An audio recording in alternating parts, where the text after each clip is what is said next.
We're just upriver from Camp Mystic, and you don't have to look far to just see the heartbreaking symbolism of the violence of this storm and what it took from people's lives. Here we have, probably laid out by search teams, a photo album where the images have all been washed away by the floodwaters next to a child's chair. And then framing it above, look at the canoe bent around that tree, a good 30, 40 feet in the air. The hydrology in these canyons, of course, have been dangerous for decades. We've known that, but the planet is so much warmer now, and we're seeing in real time that these rain bomb events and the ensuing deadly flash floods are becoming even more violent. And for example, here, if you look at Camp Mystic, about 8 of their structures were inside FEMA's most dangerous floodplain there. But if you use a map used by the First Street Foundation, that number jumps to 17 buildings because FEMA does not account for flash flooding. So First Street Foundation does take into account these modern phenomenon, and as a result, it doubles the number of Americans who are at risk of these kinds of flooding events. And not just in hill country of Texas or the Southwest deserts, but cities like New York, where a big chunk of folks live in flood zones unwittingly, people in basements most vulnerable, because the dynamics there are the same as a canyon or arroyo. It's that water rushing on hard surfaces faster than you can run and bringing such destruction in its path.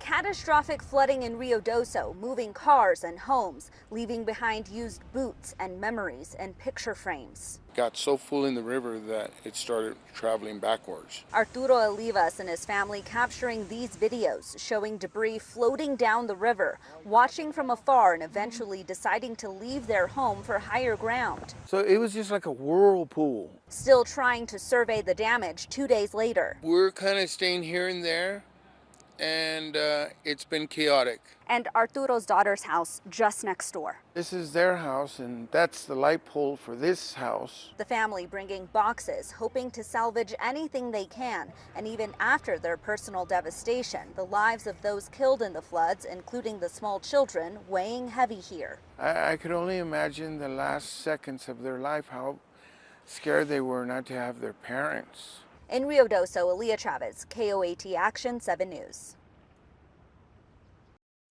You know, the power of water is pretty amazing, but still, I can't fathom it.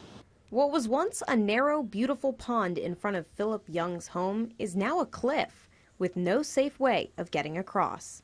A couple of friends are visiting him from Florida. What was supposed to be a one-night stay turned into a different adventure. The water washed over the driveway and just pushed all the trees and everything, and it just uprooted. This is what happened. It was pretty shocking when I walked around here for the first time.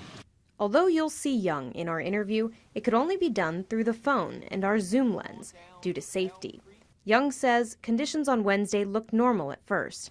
Then into the night, water started rushing in a way he's never seen before. We had a lot of rain, obviously.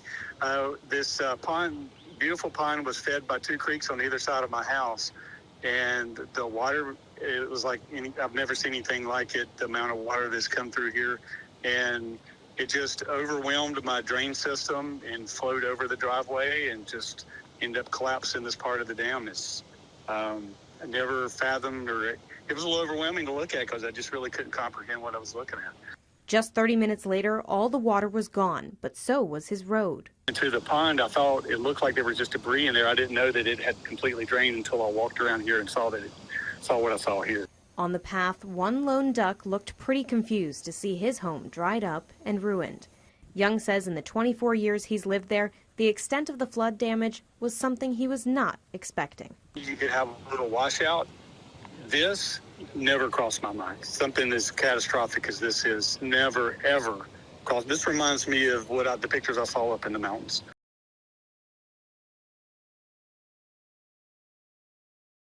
Hazy skies have swallowed skylines. As Canadian wildfire smoke blankets the state, the air quality has dropped into the unhealthy range in the metro until Monday. There will be patients coming to the ER. There will be patients coming to urgent cares because of the weather and the air quality. Dr. Andrew Steen is especially concerned about the most vulnerable. People with asthma or COPD who happen to need to go outside or choose to go outside, it's going to be a very bad weekend. Young athletes are also most at risk, and parents need to look out for specific symptoms. You notice that your kid is slower than normal or seems to be coughing more than normal. That might be their signs that they're having a problem. For many Minnesotans, the impact already being felt. Inhaler, oh. Dr. Chang Lo says pharmacies see a spike every time the air quality tanks. More people coming in for inhalers, probably eye drops, dry eyes. I've been seeing a lot of dry eyes in the last few days. Utilizing over-the-counter medication. Loratadine or Claritin, these are kind of my top go-tos. And knowing when to take it easy is your best bet. An ounce of prevention is worth a pound of cure. And so the best thing to do for susceptible people this weekend is to avoid the outdoors. Heavy rain Sunday pummeling parts of central Texas, already reeling from last week's catastrophic flooding.